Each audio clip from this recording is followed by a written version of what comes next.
Wow. There is a lot in today, Megan. Um, I hardly know where to begin, and this is probably going to be messy and rambly because it's just there's so much to take in. Let's start with where we were in yesterday's episode, where we were waiting to find out what would happen with the vote on Marjorie Taylor Greene about whether or not she could stay in her committees. And you had earlier said that you hate the secret vote, which is I agree that you should be able to stand up. And there was Liz Cheney got pretty good support in the secret vote for maintaining her position of leadership, and then Liz Cheney didn't even vote to remove Marjorie Taylor Greene from her committees, which I think is just an odd choice. And I know you have like a lady crush on Liz Cheney, and I don't know, maybe she just represents to you what you would be doing if you were in government. But you probably you're both daughters of famous politicians, although her dad was a war criminal and yours was a prisoner of war, so that's odd bedfellows.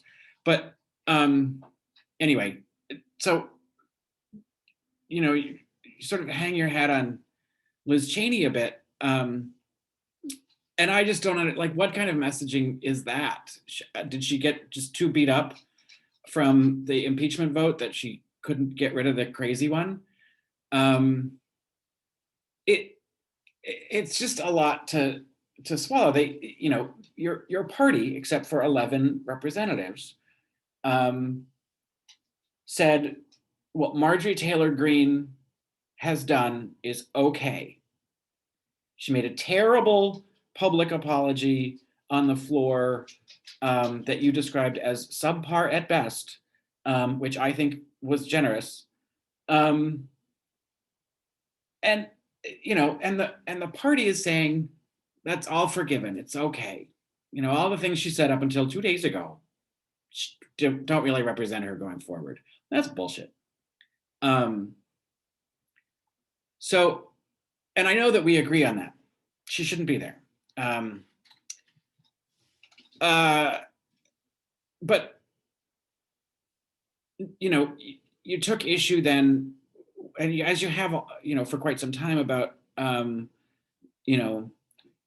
you personally somehow being lumped in with her, and saying that the media is constantly calling us all these things.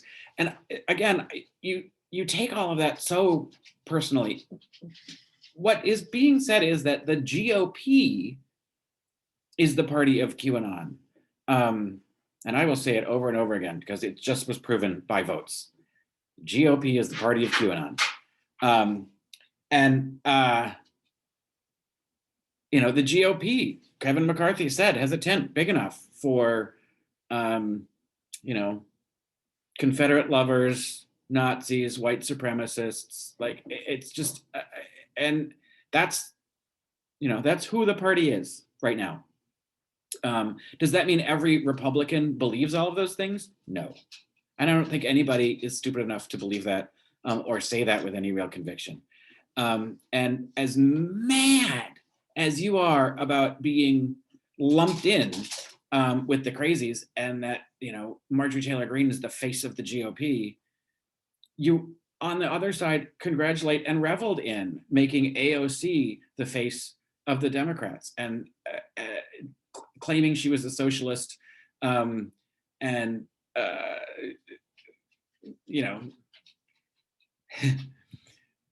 were going to give everything away to the trees, and and that worked. You were impressed that making AOC and branding her this evil socialist that was going to take everything away from you worked for the GOP, and it lost the Democrats some seats in the last midterm. But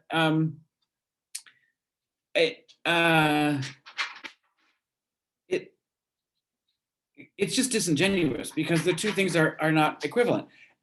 AOC has Yes, some what are considered progressive policies, but they're actual policies. She's an articulate woman making uh, Oscar writing legislation to create a better, more just, equal society. That and the argument against her was lies. They threw lies on her about how radical she is, and that worked. And you say that's a good political strategy, but you're super pissed about people actually telling the truth about Marjorie Taylor Greene and it getting branded as the GOP acceptance model. It is.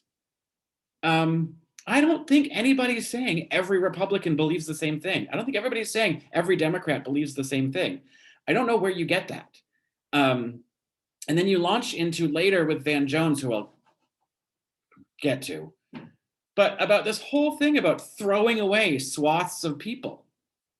No one's throwing you away. I don't know why you get so, and you're so mad. Nobody's getting thrown away, and nobody's saying throw away the QAnons either. The right thing to do is to re-educate people. You need to get the truth out there, but your party is inhibiting that process. You've got people like Ted Cruz and Josh Hawley in the Senate who are continuing to spread the big lie, who have a vested interest in keeping your constituents dumb. That's the problem. So all this talk where, Van Jones went on about, you fix the people in your party, I'll fix the people in my party. Fuck that. It's not about fixing it. Let's educate the populace. It isn't about fixing people in parties. And that's where, again, you're getting this whole thing mixed up in politics and humanity, right? The right thing to do is to actually give people proper information. And that doesn't have a party line. Education, a decent wage, access to healthcare, clean water and air. I don't see why that can't be the common middle ground for everybody. But politics fucks it all up because everybody wants to be right and everybody wants to win. But the country has been continuing to lose over and over again for decades. Because as Van Jones called them, the electeds, play God with our lives. Now, this whole thing about the reunited states of America, your documentary with Van, I obviously haven't seen it. It hasn't been released yet. But,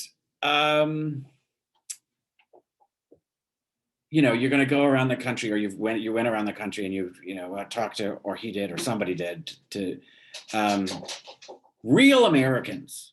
I love it when you always say, you talk to real Americans in red states. I guess real Americans don't live in blue states. I don't know. But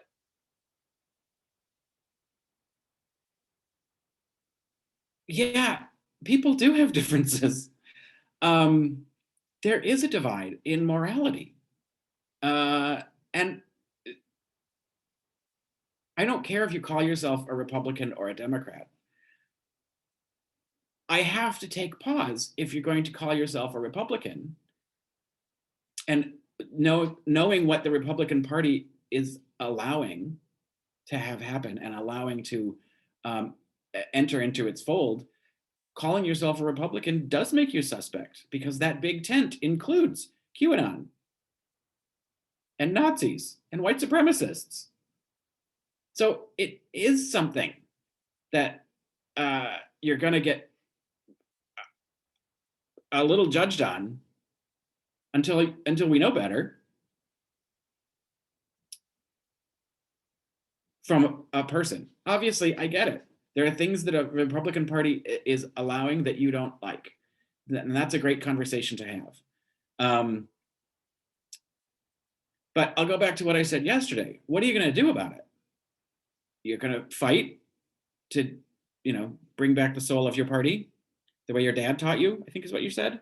Or are you going to ditch?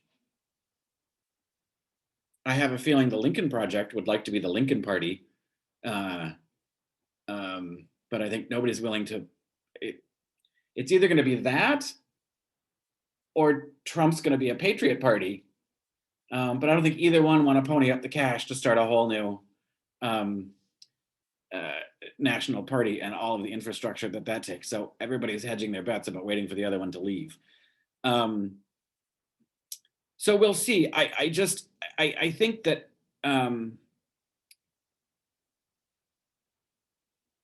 I don't know, this documentary. I don't want to have to watch it. Van Jones, and of course you're going to align with him, plays the middle so hard. And I really wish we would have gotten to see the answer he wanted to give Anna Navarro about, hanging out with Candace Owens, and why that makes the Black community so angry with him about things that he has said and done. And he does want to have it both ways. He wants to be able to schmooze who he needs to schmooze for his agenda, which I get is a valid crusade about. He just kept saying getting people out of prison, and I would have preferred that he talk about getting innocent people out of prison, because it's not like everybody should be let out of prison. But so a little qualification on that would have been helpful. But who you associate with and who you align yourself with, no matter what your goal may be, says a lot about you as a person. So yeah, when he legitimizes Candace Owens, or pals around with the Trump boys, that's not bipartisanship. That's just kissing ass. So yeah, I guess I'm gonna have to. Maybe we'll do a very special episode about that documentary itself.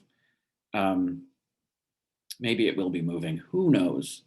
But you were clearly not having a good day today, even though you had your big Madonna pony, I dream of Genie out of a bottle thing going on. Look at you at the end of the show. Like, you were mad, pouty, something. I think you don't feel like you're getting your point across, but I don't think that I think your point's a little two-faced. But I mean, within this diatribe, I contradicted myself about saying, if you're calling yourself a Republican, you're a little suspect, while saying earlier, no one's saying all Republicans believe in QAnon. But it is a question you have to ask yourself when someone calls themselves a Republican. What part of Republican agenda do you like? It's where you are. And you know what? I'm a fan of AOC. I think she is one smart, tough cookie. And they said when I was younger we'd get older and get more conservative, and I've gone liberaler and liberaler the older I get, because it's about equity and it's about justice, for everyone, and we're so far from it, and even the Democratic Party is not a liberal party. When you look at its core, it's pretty darn conservative, middle of the road. The Republican Party, in a lot of ways, 40 years ago, had more liberal agendas than the current Democratic Party. So, parties change, policies change, and maybe although you swore today and you would never be a Democrat. But maybe the Republican Party is changing in a way that it doesn't have room for you anymore. And you're either going to have to, fight like you're continuing to fight like you say you want to fight to save your party because you're dyed in the wool Republican lifelong.